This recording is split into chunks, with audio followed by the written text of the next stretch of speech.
and returned the South Caucasus and Abkhazia back under the Georgian jurisdiction. At the same time, Russia was blamed for aggression against Georgia. Thank you very much, Mark. Abkhazia and South Ossetia's strategic goal was to keep them at a maximum distance from the former metropolia, blame Georgia in committing genocide against Abkhazian and Ossetian people. The issue of returning under the Georgian jurisdiction was not considered at all. Next slide, please. And the next slide. The second, with development of these two conflicts, Russia has passed the way of the mediator to their direct participant. I would like to highlight the role of Russian peacekeepers in the zone of both conflicts and stress that they were settled there under the international agreement and mandates. Third point, the revision of approaches of the US and EU toward the role of the region in international processes was focused on the regional stability. Next slide, please. So for understanding the mechanism that have finally led to reshaping of the regional security system, it is necessary to put out that two above-mentioned unresolved conflicts, Abkhazian and South Ossetian conflicts, have done little to affect the economic development of Georgia, and have not impeded the use of its territory and access to Black Sea as energy transit and transport corridor. Furthermore, the unresolved Nagorno-Karabakh conflict, as well as the lack of diplomatic relations between Armenia and Turkey, have granted substantial economical preferences to Georgia as practically the only valid route for energy supply and overland regional transport communications for a long time to come. Replacement of Georgian leadership in autumn 2003 and the first step of President Mikhail Saakashvili were welcomed mainly positively by the EU and US. In its turn, the new government proclaimed the integration with the Euro-Atlantic institutions, including NATO membership, as a main direction in foreign policy, which obviously was considered by Russia as a direct threat to its national security. So within the context of the conflict resolution, the newly elected President Saakashvili mentioned several times the peaceful reintegration of Abkhazia and South Ossetia into Georgia as the main goals in its domestic policy. It was very obvious that without settlement of that very conflict, you cannot even to dream about the membership in NATO. So the crucial mistake was made just some months later, in summer 2004, when the Georgian tanks advanced toward the Ossetian capital, Thin-Valley. This escalation of the conflict had a serious, and irreversible consequences for the country and practically eliminated any chance for reintegration of Abkhazia and South Ossetia into Georgia.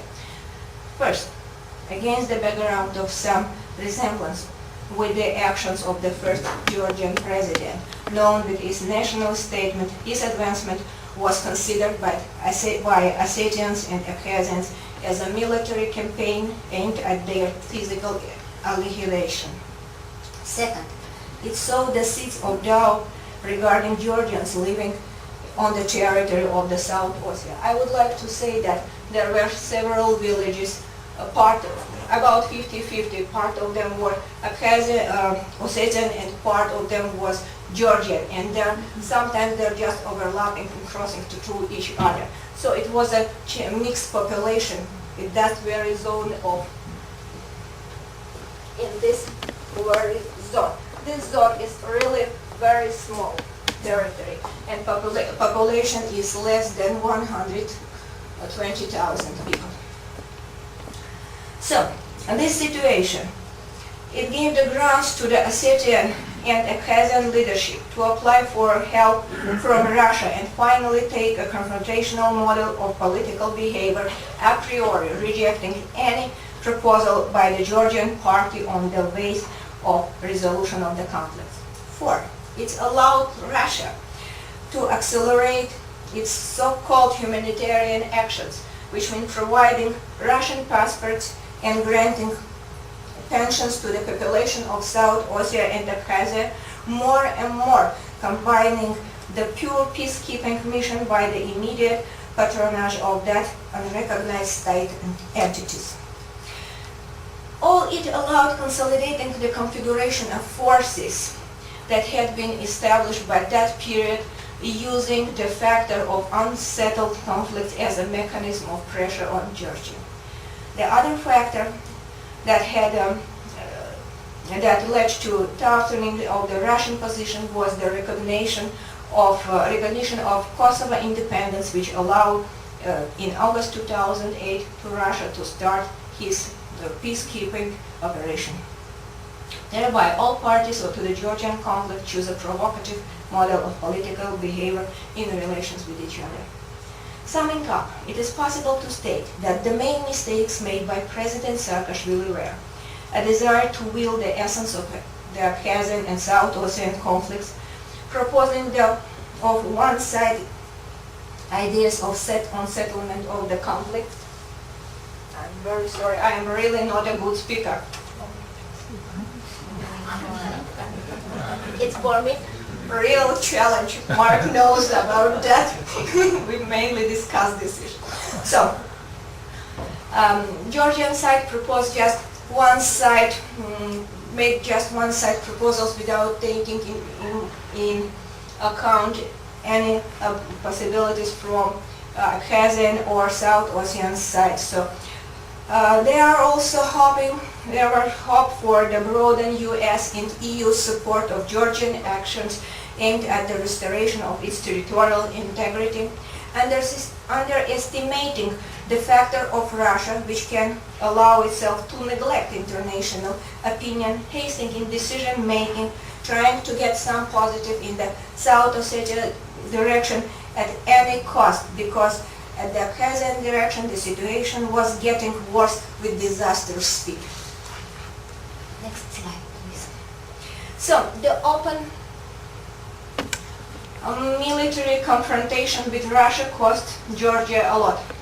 Georgia has not only lost the territories of Abkhazia and South Ossetia, but also the future prospect. It must once again pass along the path from failed state to a well-established, predictable, and democratic one.